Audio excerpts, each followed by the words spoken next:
Good morning सभी को। देखिए आज हम लोग फिर वही विज्ञान की परिभाषा को आगे बढ़ाते हैं। हम लोगों ने कई परिभाषाएं पढ़ लिया है, तो आज हम लोग उसके आगे परिभाषाओं पर हम लोग ध्यान देंगे। देखिए आपके सामने एक डस्टर और मार्कर दिख रहा होगा। अगर मैं इस डस्टर को पकड़ लूं और मार्कर को पकड़े रहूं तो अगर ये देखिए, अगर मैं आपसे कहूं कि इसको छुड़ाइए, दोनों मार्कर में हमारे हाथ से जो है आप लोग क्या करिए, खींच के छुड़ाना है। तो जरा आप गौर करें, ये पहले छुड़ा पाएंगे कि इसको छुड़ा पाएंगे? आसानी से कौन छुड़ा पाएंगे, मार्कर को या डस्टर को? एक लोग कोई बताए। डस्टर को। डस्टर को। यस तो सर। क्यों ऐसा होगा? डस्टर को तो हम लोग छुड़ा लें, आप सही जवाब दे रहे हैं, बट क्यों ऐसा होगा? चलिए आज हम लोग इसी टॉपिक पे बात करते हैं। जाहिर बात है, ये जो बड़ी वस्तु है इस पे हमारी पकड़ कम अच्छी होगी, और जो छोटी वस्तु है इस पे पकड़ अच्छी होगी। तो हम ज्यादा तेज पकड़े रहेंगे तो निश्चित रूप से क्या होगा, इसको आप नहीं छुड़ा पाएंगे आसानी से, इसको छुड़ा लेंगे। चलिए इसी पर हमारा टॉपिक है, इसी पे टॉपिक बेस्ड है हमारा, और हम लोग आगे बढ़ते हैं। देखिए आपके सामने एक स्लाइड दिख रही है, और देखिए आज इसी को हम पढ़ते हैं टॉपिक, जिसको हम लोग दाब कहते हैं। जायज बात है, जो डस्टर हम लोग पकड़े थे इस पे दबाव कम बन रहा था हमारा, और छोटी जो ये मार्कर पकड़े थे इस पे दबाव ज्यादा बन रहा था। तो जायज बात है, इस पे पकड़ हमारी अच्छी नहीं थी, इसको आप जल्दी से खींच लेंगे, और इसको क्या होगा, आप लोग नहीं खींच पाएंगे आसानी से। तो यही टॉपिक है अपना। तो देखिए इसी को हम लोग दाब कहते हैं। तो दाब को अंग्रेजी में बोलते हैं प्रेशर। दाब को अंग्रेजी में हम लोग बोलते हैं प्रेशर। इसकी परिभाषा से हम लोग शुरुआत करते हैं। किसी तल के एकांक क्षेत्र पर लगने वाले अभिलंबवत बल को दाब कहते हैं।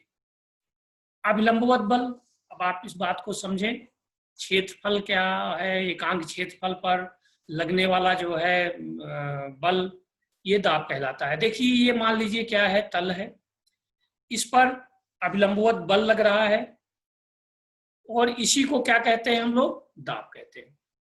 देखिए एकांक क्षेत्रफल, एकांक क्षेत्रफल मान लीजिए यही कोई वस्तु है, इसका देखिए यहाँ का जो भी क्षेत्रफल होगा, और इस पर हम अभिलंबवत ऐसे बल लगाएं, ठीक है, तो जो इस पर देखिए ये पड़ रहा है अभिलंबवत बल के कारण जो हमारा प्रभाव, इस पे दबाव पड़ रहा है, वही क्या कहलाता है आपका, हम दाब कहलाता है।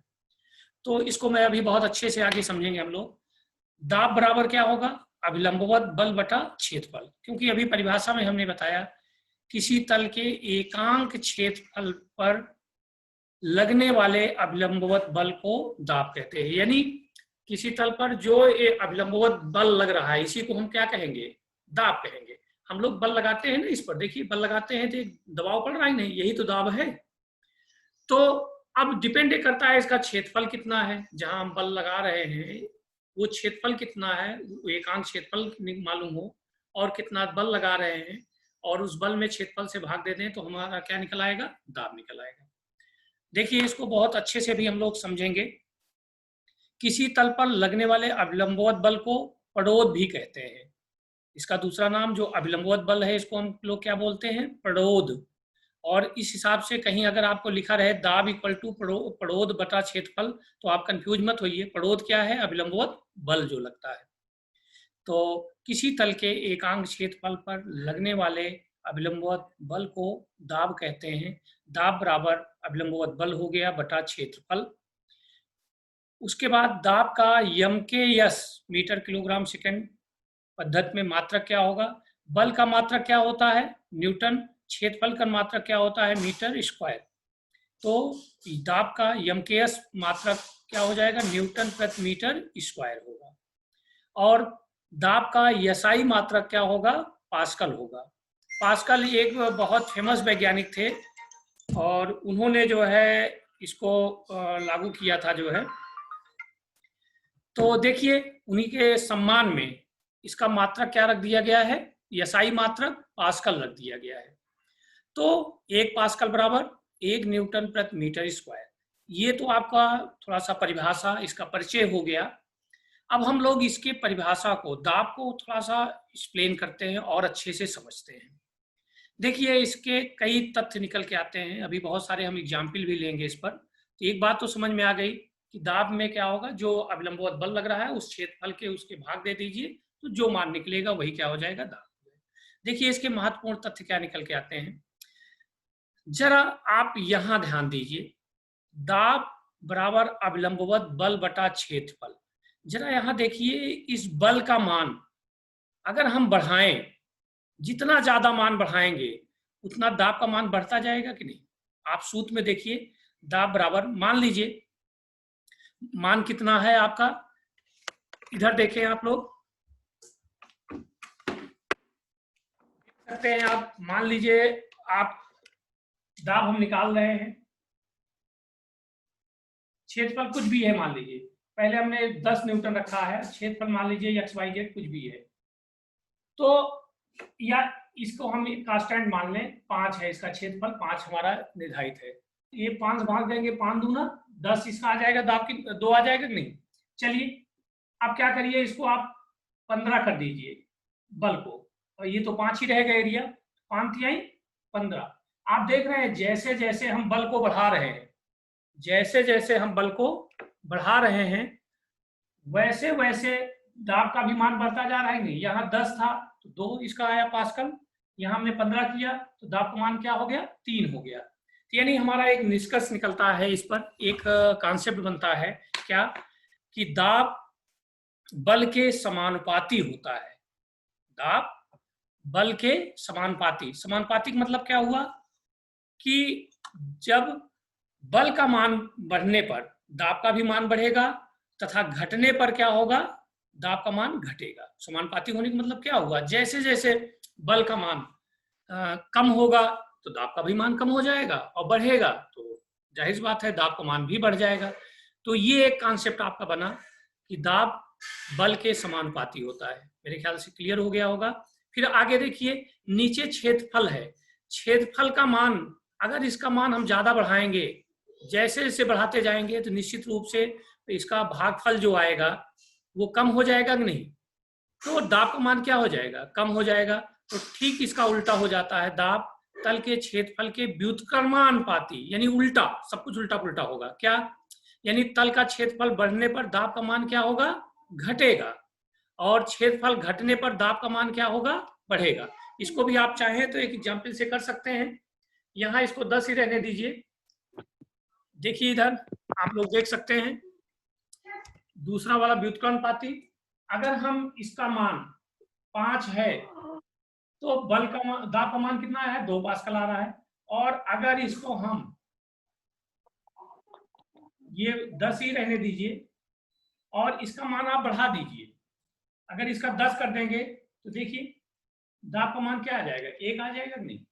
यानी आप देख रहे हैं कि अगर हम क्षेत्रफल को बढ़ता है तो निश्चित रूप से दाब का मान क्या हो जाता है, कम हो जाता है। इस कॉन्सेप्ट को समझिए, अभी हम इस पर बहुत सारी चीजें तथ्य निकलेंगी। यानी क्षेत्रफल बढ़ेगा तो दाब का मान क्या हो जा रहा है, कम हो रहा है। क्षेत्रफल देखिए यहाँ बढ़ा रहे हैं तो दाब का मान क्या हो जा रहा है, कम हो जा रहा है, दबाव कम पड़ रहा है। और यही हम क्या करें, अगर क्षेत्रफल का मान कम हो जाए, क्षेत्रफल कम हो जाएगा तो दाब क्या हो जाएगा, बढ़ता जाएगा कि नहीं। यानी दूसरा तथ्य हमारा निकला कि दाब तल के क्षेत्रफल का क्या होता है, व्युत्क्रमानुपाती होता है, अर्थात क्षेत्रफल बढ़ने पर दाब का मान क्या हो जाएगा, कम हो जाएगा, और घटने पर दाब का मान बढ़ जाएगा। अब चलिए हम लोग दैनिक जीवन में बहुत सारे उदाहरण हैं, उस पर हम लोग बात करते हैं। उदाहरण में हम लोग देखते हैं, आपने कभी गौर किया है, अगर मैं आपसे पूछूं, चलिए ये आपको कागज है, आप देख रहे हैं, इसमें हम कहें मार्कर से छेद करने के लिए तो थोड़ा सा मुश्किल होगा कि नहीं, कागज फट जाएगा। लेकिन अगर आप सुई ले लीजिए, सुई से छेद करिए तुरंत छेद हो जाएगा, पिन से छेद करिए तुरंत छेद हो जाएगा कि नहीं। क्यों ऐसा होता है, देखिए अब आप समझिए, ये मार्कर जो देख रहे हैं इसका क्षेत्रफल क्या है, अधिक है कि नहीं सुई की अपेक्षा।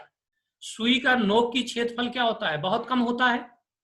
तो जब कम होगा, क्षेत्रफल कम होगा, तभी भी मैंने बताया जब क्षेत्रफल कम होगा तो क्या होगा, दाब अधिक पड़ेगा कि नहीं, दाब अधिक होगा कि नहीं जो है।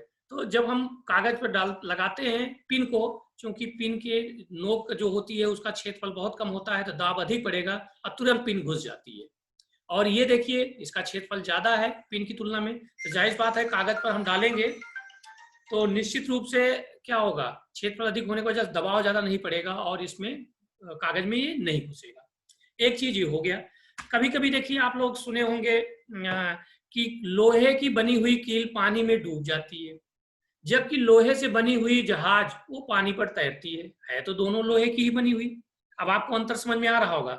लोहे की कील का जो नुकीला भाग होता है, आगे भाग जो होता है, उसका क्षेत्रफल क्या होता है, कम होगा, तो दाब अधिक पड़ेगा कि नहीं। जब दाब अधिक पड़ेगा तो पानी में डूब जाएगी। और जो जहाज होता है उसका तल क्या होता है, बहुत चौड़ा होता है, यानी क्षेत्रफल उसका क्या होगा, अधिक होगा, तो दबाव पड़ेगा उस पर, पानी पर दबाव ज्यादा पड़ेगा ही नहीं, तो जहाज डूबेगी ही नहीं, तैरती रहेगी जो है। दो उदाहरण हो गए, बहुत सारे उदाहरण हैं और आप देखे होंगे। सब्जी काटते हैं, सेब काटते हैं, अगर मैं आपसे कहूंगी चलो मार्कर से काटो सब्जी या सेब काटो, काट पाओगे? नहीं काट पाओगे। क्यों? क्योंकि इसका देखिए क्षेत्रफल बहुत अधिक है। और वही जब चाकू ले लेते हैं हम लोग, तो चाकू की देखिए आगे जो छुरी क्या होता है, पैनी किया जाए, पैनी रहती, बहुत धार होती है ना उसमें, और जैसे काट रखते हैं उस पर, चूंकि इसका क्षेत्रफल कम होता है, दाब अधिक पड़ता है, तुरंत सेब कट जाता है। तो आप बता सकते हैं कि मार्कर से इसलिए नहीं कट रही कि इसका तल का क्षेत्रफल क्या है, इसका अधिक है, तल का क्षेत्रफल अधिक होने की वजह से दाब कम पड़ेगा, इसलिए सेब नहीं काट पाएंगे। और जो हमारी छुरी या चाकू है उसका जो ये तल होता है यहाँ कम होने के कारण दाब अधिक पड़ता है, इसलिए सेब कट जाती है।